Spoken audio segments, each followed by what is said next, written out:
Iran আর ইসরায়েলের মধ্যে মানে ২০২৫ সালের মাঝামাঝি এসে পরিস্থিতিটা বেশ থমথমে হয়ে আছে, তাই না? সরাসরি যুদ্ধ হয়তো হচ্ছে না, কিন্তু উত্তেজনা একদম চরমে। আমরা আজ সাম্প্রতিক ঘটনাবলী আর বিভিন্ন রিপোর্টের ভিত্তিতে এর একটু গভীরে যাওয়ার চেষ্টা করব। হ্যাঁ, ঠিকই বলেছেন। আমাদের লক্ষ্য হলো এই যে জটিল ভূরাজনৈতিক অবস্থাটা, সেটার একটা স্পষ্ট ছবি তুলে ধরা। কারণ এখানে যা চলছে সেটা ঠিক পুরোদস্তুর যুদ্ধ না হলেও মানে একটা তীব্র স্নায়ুযুদ্ধ আর ছায়াযুদ্ধের মতো। হুম, শুরুতেই বলতে হয় অবস্থাটা আসলেই খুব স্পর্শকাতর। মানে দুপক্ষই কিন্তু একেবারে সর্বোচ্চ সতর্কতায় আছে। আচ্ছা, আমরা কি একেবারে সাম্প্রতিক ঘটনা দিয়ে শুরু করতে পারি?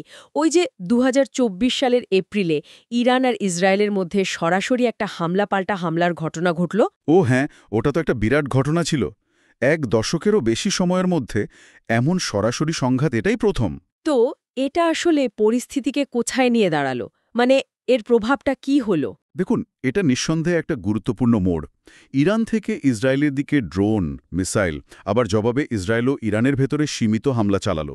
এর তাৎপর্যটা হলো মানে দীর্ঘদিনের যে ছায়াযুদ্ধ চলছিল তার বদলে তারা সরাসরি সংঘাতি জড়ানোর ঝুঁকিটা নিল। আচ্ছা। এর ফলে পুরো অঞ্চলের যে সমীকরণ সেটাতেই একটা বড় পরিবর্তন এসেছে।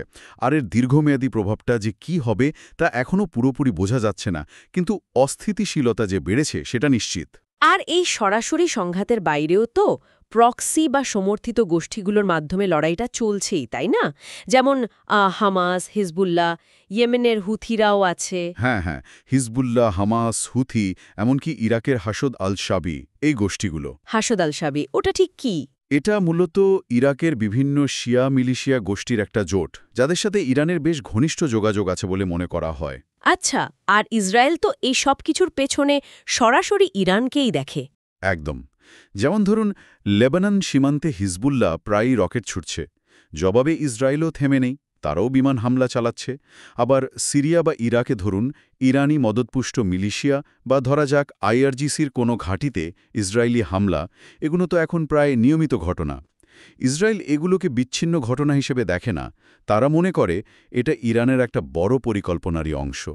এর সাথে আবার যোগ হয়েছে ইরানের পারমাণবিক কর্মসূচি নিয়ে উদ্বেগটা।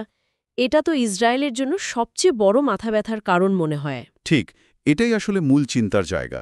ইসরায়েল মনে করে ইরান যদি পারমাণবিক বোমা বানিয়ে ফেলে সেটা তাদের অস্তিত্বের জন্য সরাসরি হুমকি। উম, তাই তারা প্রয়োজনে মানে প্রিএমটিভ স্ট্রাইক বা প্রতিরোধমূলক সামরিক ব্যবস্থা নেওয়ার কথাও কিন্তু বেশ খোলাখুলি বলছে। কিন্তু আন্তর্জাতিক মহল, যেমন ধরুন আমেরিকা বা ইউরোপীয় ইউনিয়ন, তারা কি কিছু করছে না?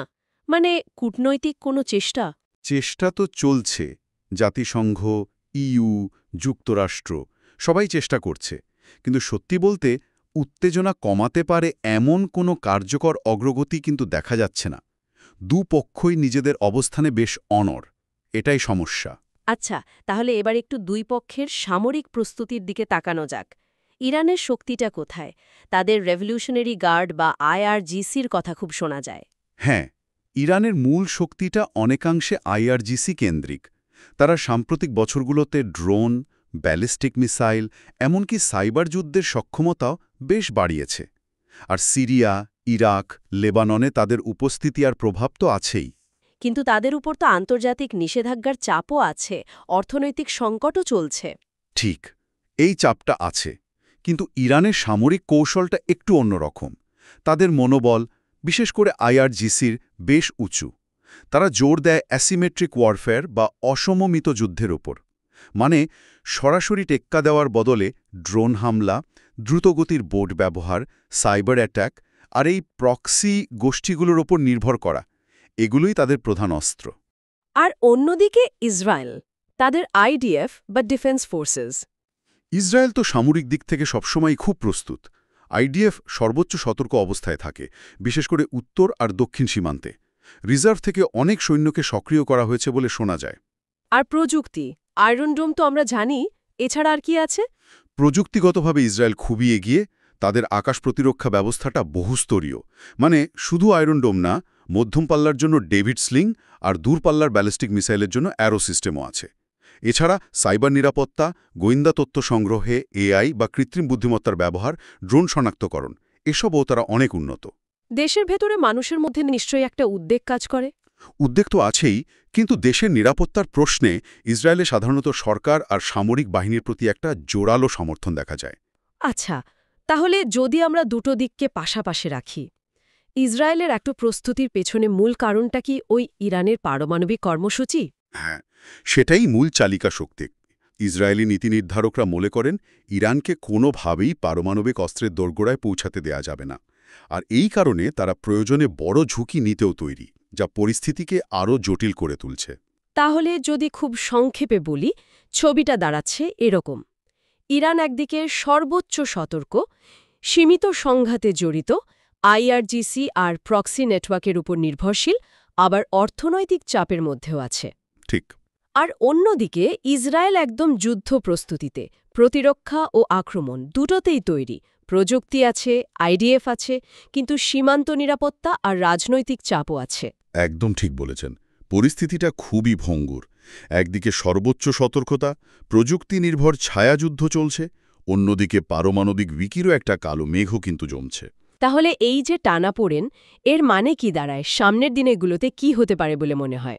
দেখুন, আপাতত হয়তো পরিস্থিতি এই সীমিত সংঘাত আর ছায়াযুদ্ধের মধ্যেই থাকবে, কিন্তু যে কোনো ছোট ঘটনা, একটা ভুল বোঝাবুঝি থেকেও কিন্তু পরিস্থিতি নিয়ন্ত্রণের বাইরে চলে যেতে পারে।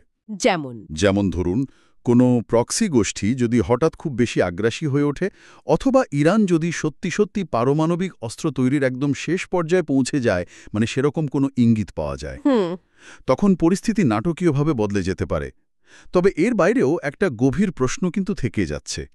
এই যে দীর্ঘমেয়াদী অস্থিতিশীলতা, যেখানে সরাসরি যুদ্ধ না হলেও প্রযুক্তি আর প্রক্সি দিয়ে একে অপরকে ক্রমাগত ব্যস্ত রাখা হচ্ছে, এটার প্রভাব পুরো মধ্যপ্রাচ্য অর্থনীতি, বিশেষ করে জ্বালানি সরবরাহ বা আন্তর্জাতিক বাণিজ্যের রুটগুলোর উপর কি পড়ছে বা পড়বে। হয়তো এই অর্থনৈতিক বা কৌশলগত প্রভাবটাই সরাসরি সামরিক সংঘাতের চেয়েও